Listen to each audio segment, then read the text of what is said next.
Hello and welcome back to Nolan Financial Radio. My name is Tara Nolan from Nolan Financial.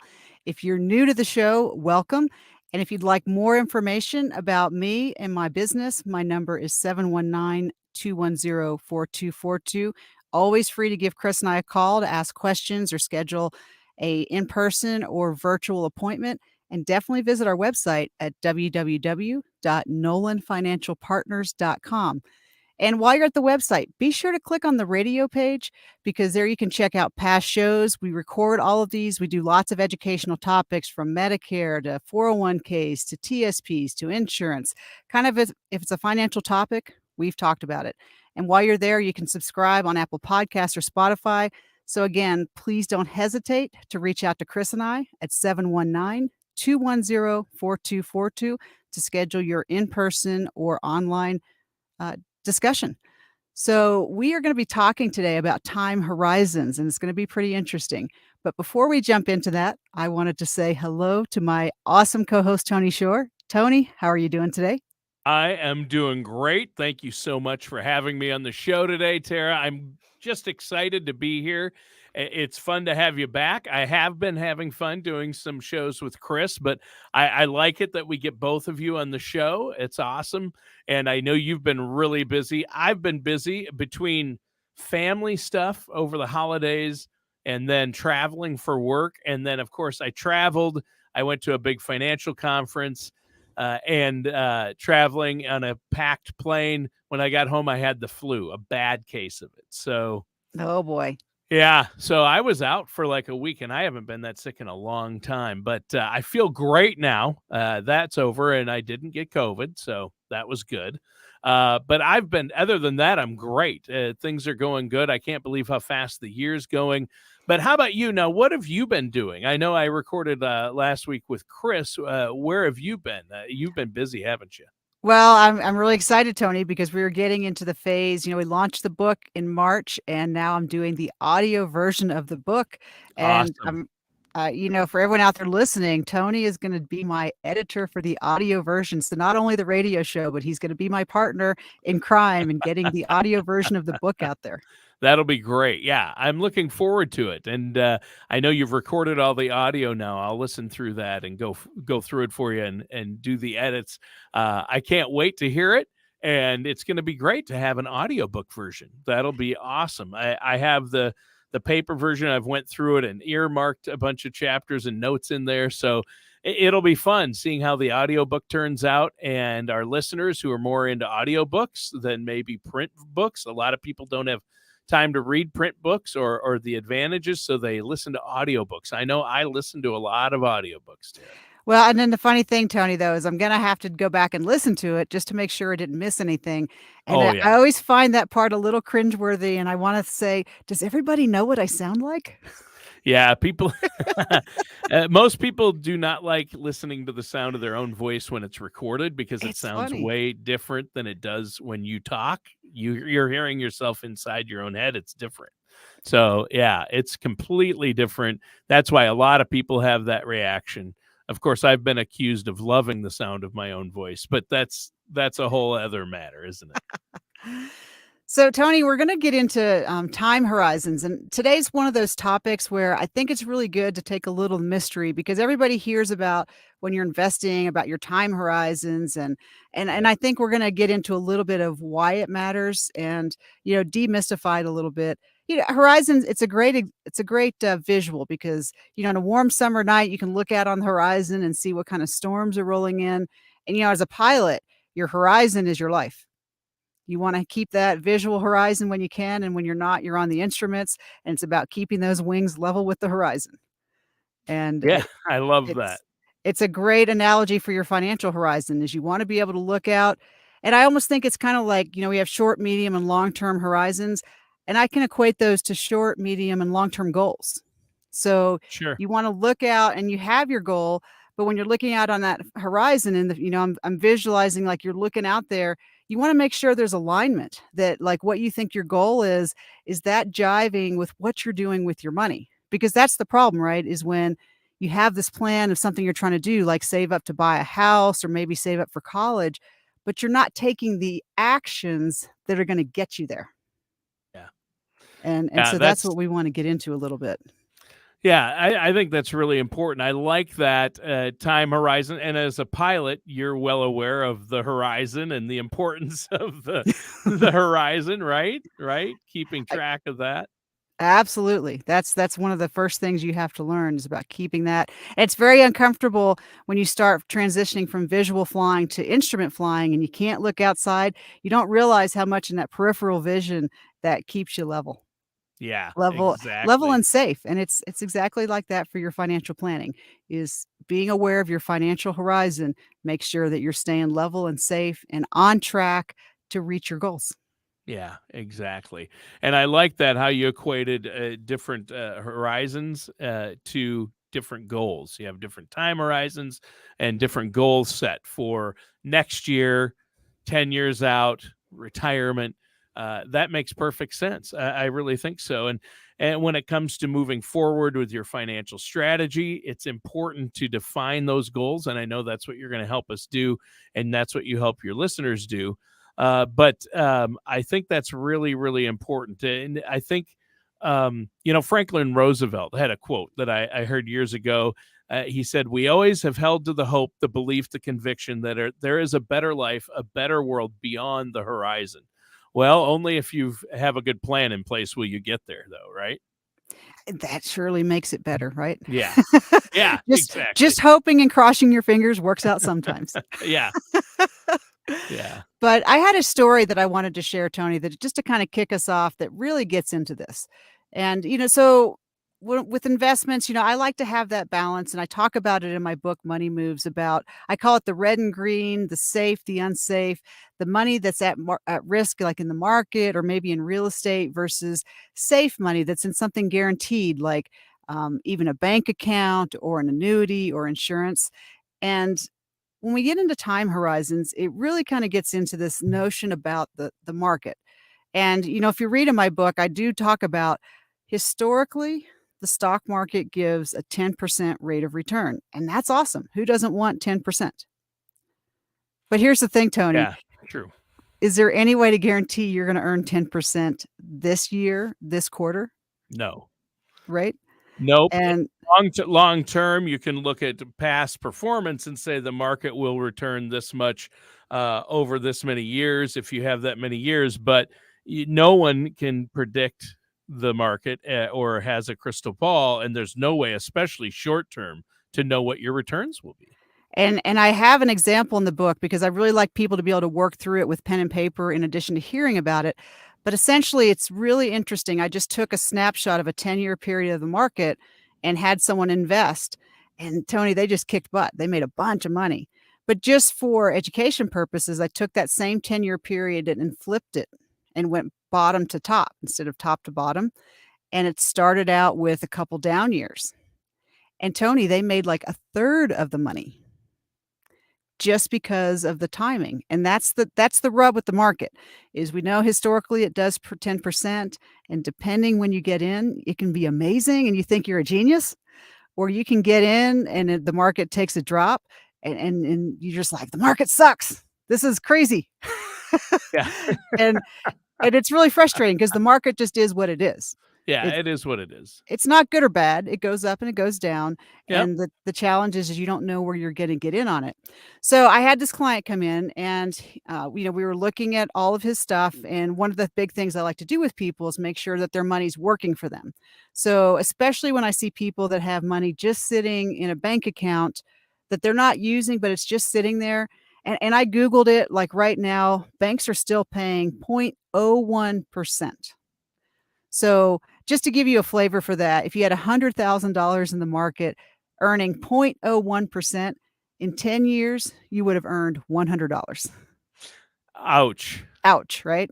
Yeah. And so this client, he had about $50,000 that was just sitting in a bank account. And I said, we could put that money to work for you. And because you have that money in a bank account, I'm assuming you're pretty conservative.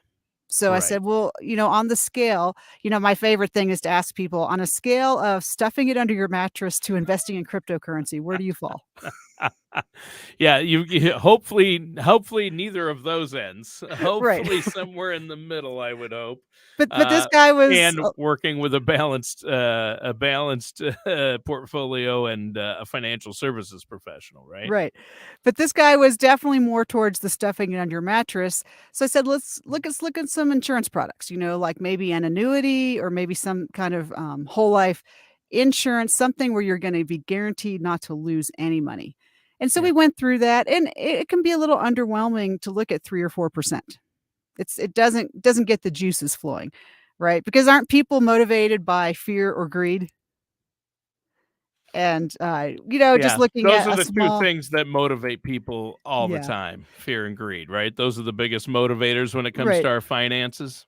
And so as part of our education process, he's like, "Well, I know you do stuff in the market, so show me some of that." So I kind of walked him through and did some examples. And I picked snapshots and said, "Here's a period where the market just did gangbusters." I said, "But we take the same period from like the 2000s and it doesn't do well." And it gets really hard, Tony, because you can look at that, but when you look at a period of the market where it does well, that's exciting. And you go, "That one, I picked that one." And and I had to explain, I was like, "Well, that's great, but we don't know if you're gonna get that period of the market." Right, yeah, And that's so the thing. I got him all ready for the annuity paperwork, and he was just like, "Nope, I want the market." And I said, "I really don't think that's gonna fit with your personality." "Nope, that's what I want." And I said, "Well, this is kind of against financial advice based on what I understand about you, but, it's your money. We're gonna do what you wanna do." Tony, we moved the money in, the market dropped right away, and then it was starting to come up, and Tony, he left it in there 8 months, and then he came to me, and he was just so frustrated. He's like, "This isn't working. If I woulda had my money in this fund over here instead of this fund, I woulda made a bunch more money." And the visual I want everyone to have is, like, think about like a checkerboard, and Yeah. there's just all these different funds. There could be USAA and Apple and IBM and Coca-Cola and all these different companies, right? And in any given period, you could go, "Well, this one was the one we should have picked." Well, again, if I had a crystal ball, sure. And so he was just so mad. He's like, "Well, you should have put me in this." I'm like, "Well, I would have if I'd have known that that was gonna be the winner this quarter."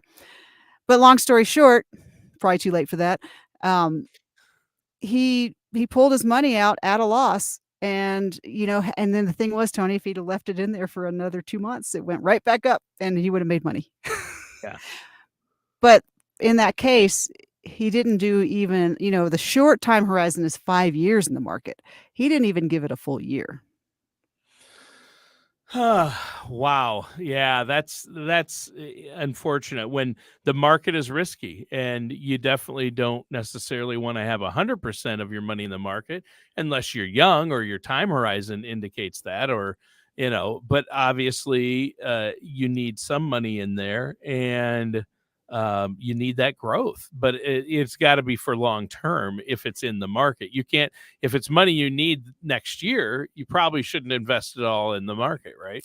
And he didn't need the money. This wasn't life-changing money for him, but, it was just unfortunate that, his he kinda dipped his toe in the water, but he didn't really listen when we talked about if you're gonna be in the market, you really need a minimum of 5 years because, again, it's that thing, the market goes up and down, and you don't know exactly where you're gonna hit it when you start, and if you don't give it at least 5 years, if it's gone down at all when you start, you're not gonna come out ahead. And so this is, I think, where people get frustrated with the market and the answer, "It depends," right? Because isn't that always part of one of my answers? Well, it depends. Yeah. It And depends. Yeah. it's just the reality of you have to understand how each tool works. And so the market is a great tool, especially like for your 401ks when you're working for 30 years. You just let that money, you keep putting money in and you let it go up and down. And then it becomes more critical as you get closer to retirement where you're going to start spending that money. And so if you have any picture in your head, just thinking about money that you think that you're gonna wanna spend, you probably don't wanna have it in the market close to the time when you're gonna wanna spend it, because I don't have a crystal ball, it could be up, it could be down, and if it's down, that's really not the time you wanna touch it, that's when you wanna leave it alone. Yeah, yeah, that's true, and obviously when it's down, that's a good time to maybe get in. Depends on your Right. situation. Everybody's situation is different, and you're not gonna make recommendations on that without looking at their overall picture, meeting with them, and really working with them to make sure they're making a decision that's right for them and that they make the decision. But people need to understand that time horizon affects these things, and I think that's a great point. When it comes to obviously long term horizons versus short term horizons, maybe go into that a little bit. Right, so that's a great one. So a longer term horizon is kind of thinking about like your retirement account. So you're starting at work in your 30s or 40s and you're going to retire around 65. So that's a long time horizon. So that's a perfect time to be in the market because you're going to have a lot of time for the market to go up and to go down, and you're going to reach closer to that average historical performance of 10 years. And like you said, with the market since the very inception of it, you wanna buy low and sell high. And so when you're in a 401k or, some kind of retirement account in the market, over that long period of time, you're gonna have a lot of those times when you're putting money in that are low, and then that lets you buy more, and so then when it goes up, everything expands. And so Yeah. that is like if the market is the ideal tool for that long-term money that you say, "You know what? I don't need this today. I don't this is the money and its job is to be in the market to really keep up with inflation. This is the job of this money." And that's where you wanna think about using that. And just typically, like, stocks and bonds are what you do in the market. Stocks are usually considered riskier, and then bonds tend to be a little less risky. So, on a long time horizon, you can be a lot more aggressive because you have time to recover. And so the key when you're working with your financial services professional, Tony, is that you really wanna understand, okay, A, if I'm in the market, why do I wanna be in the market? What's the goal? If I'm gonna be in the market, how long is it gonna be before I need to touch that money? And the third part, Tony, we talk about this all the time. Money is much more emotion than math. What is gonna be your response if the market drops?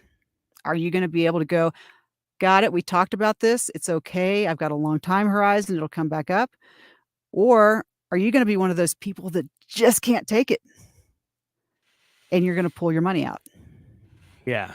Yeah, that's if you're gonna be that person, don't put it in to begin with. You just need to be in safe money options, I guess, right? Is that what you're Y saying? You definitely do, Tony, because what I see with a lot of people is if you're the type if you're watching the market every day and you're seeing it go down, you're seeing it go down, and you just hit that point where you can't take it anymore, you pull the money out. So you've had a loss, first of all, right there, right? Because you pulled your money out when it was low, which you shouldn't do. And then usually what happens historically, about 6 to 18 months after a drop, the market goes back up. So what I see a lot of people do that react emotionally to the market is they pull it out, so that's their first loss, and then they miss the up because they had their money out and they were afraid, they were on the sidelines and didn't know when to jump back in. So then they missed the upswing, so they've really lost twice. And that's really frustrating, and I hate to see that for people. Yeah. Yeah, that's terrible. So, yeah, and if you do pull money out when it's down and then you stay out and it has a big recovery, like in every case, at least in past history, it has, like in 2001, 2008, the Great Recession, the following 3 years were, 3 years later, it set record highs. 2020 because of COVID, it tanked and then it went to set record highs. But if you pull your money out and you aren't in for that growth back up, then you just lost exponential amount of money. Exactly. So yeah, you just I mean that's a good way to wipe yourself out of a savings. So that's why you have to work with a trusted financial services professional like yourselves. I mean, you and Chris do this and you help your clients with this. And I just want to encourage our listeners, no matter who they work with, seek professional financial help to make these decisions, correct? Right, Tony, and then this is probably a good time that anyone who's kind of in this quandary, definitely reach out and give Chris and I a call at 719-210-4242. That's 719 210-4242. Give us a call if you're having this question about, I'm not sure where to put my money and how it aligns with my time horizon, because Tony, this is what it's all about. I think you make your money with your plan. That's where you really set yourself up for success. So anyone who's in the show at this point and kind of going, maybe I'm wrestling with some of these decisions, definitely give Chris and I a call at 719-210-4242 to set up that consultation to kind of talk about, is the plan that you have actually aligned to get you where you're trying to go? And Right. because that's what we love doing.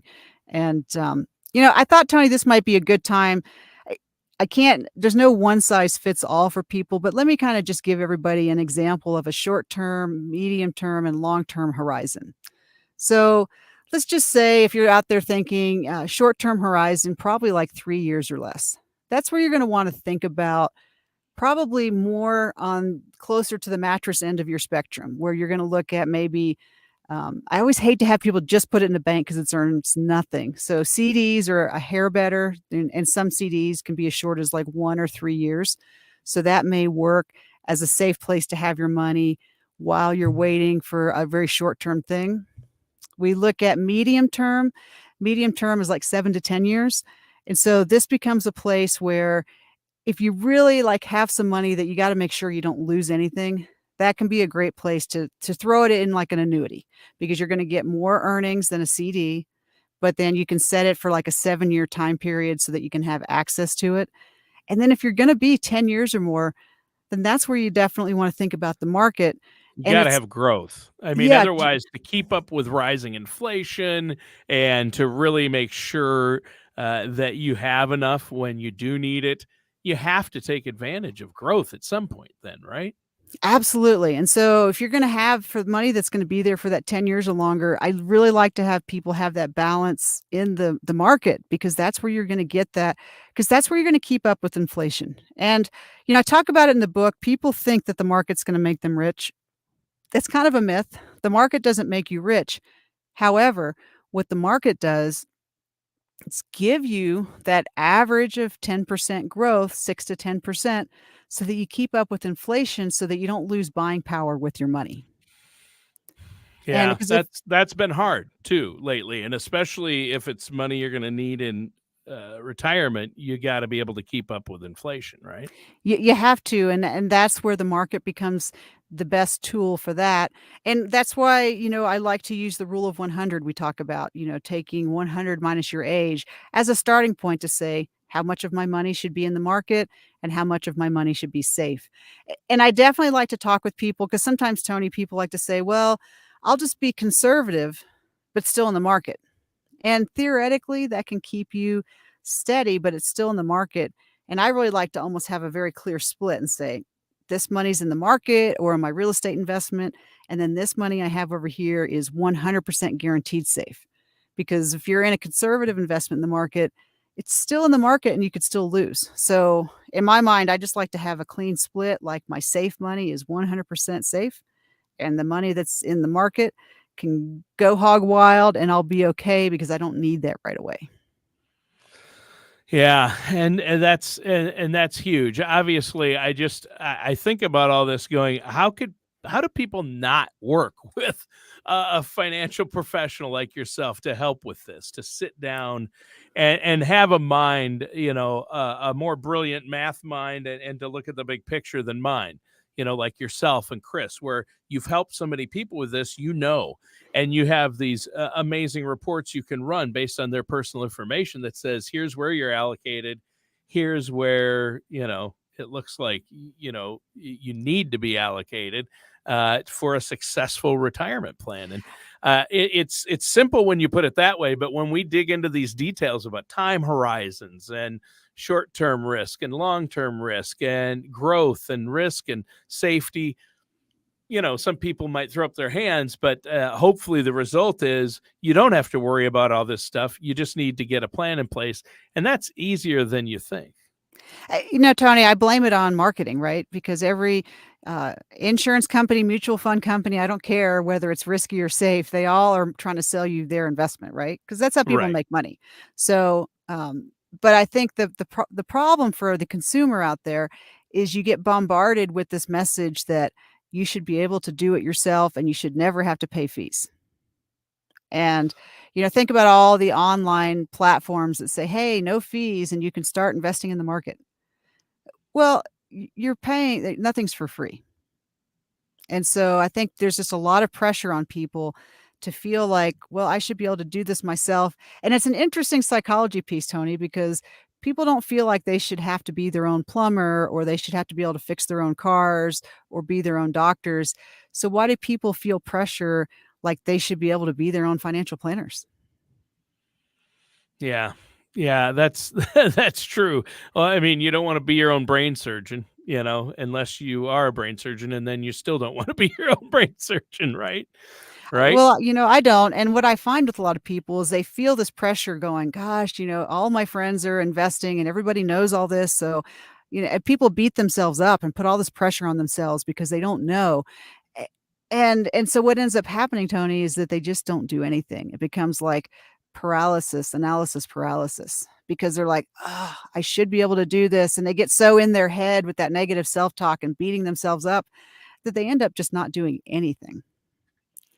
Yeah, yeah. I think that makes sense. So, um, work with a financial services professional. Once again, before we go, let's really drive home what you're offering to our listeners, Tara, and they can get a hold of you very easily. Correct?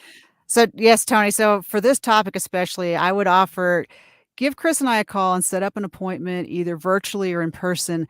And if you are one of those do-it-yourselfers that really likes to dig in my book, Money Moves, I will give you a copy if you let us know that you've called in from the radio show. And for those of you, I have a lot of case studies that you can work through in the book that will let you see really firsthand with pen and paper and some graphs, if that's your thing, like to go, oh, I get it about the market. And you have time to digest that. But Tony, this is such an important part of financial planning. And I think for folks that are listening today, give Chris and I a call at 719-210-4242. Especially if you're feeling that pressure, like you should know it all. It can just be our little secret because we'll help you and you can take all the credit.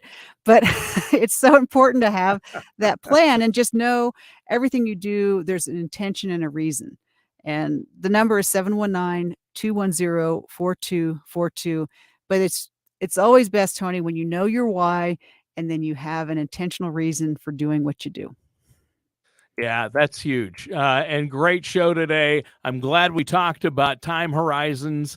And when you said maybe event time horizon, that's a sci-fi term, a little bit different. But it's been a good one. Listeners, that does it for today's episode of Nolan Financial Radio with our host, Tara Nolan. Join us soon for another episode of Nolan Financial Radio. Take care, and we'll talk with you next time.